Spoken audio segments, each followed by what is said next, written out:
Hey guys, this is Austin. With Steam machines coming soon, I wanted to find out, should you build one?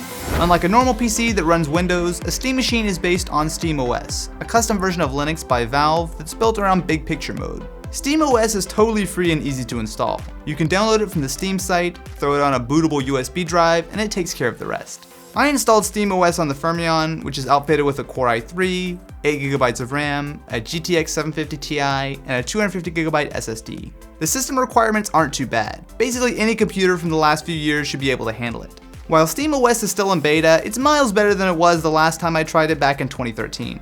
Not only is the installation process dead simple, but big picture mode has gained some serious polish.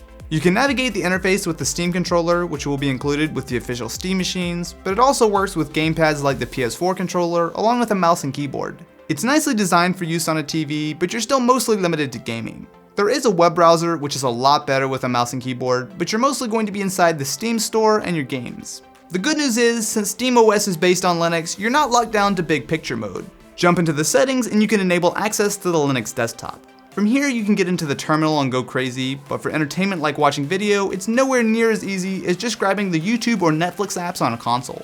Since this is Valve that we're talking about, gaming is the big draw of a Steam machine. The library isn't massive, since even though you're using Steam, not all games support SteamOS, but there is a decent selection, including big upcoming titles like Batman Arkham Knight. Metro Last Light Redux has been a staple of my benchmarks for a while, and it runs well on SteamOS. Well, as long as you have a keyboard and mouse. It didn't work too well with a controller. Some games like Left 4 Dead 2 don't even have a controller option, but once you get into the game, it's essentially the same as running on a PC.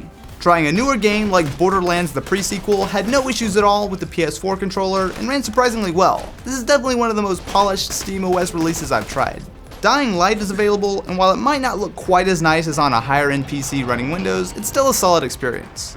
One area where Steam machines have no problem is with indie games. There are a lot of titles like Don't Starve that work great on SteamOS. Beyond the native games, you can also stream games from a Windows PC running Steam. When connected to the same network, the experience is rock solid for most games like Shadow of Mordor, with a solid 60 FPS at 1080p.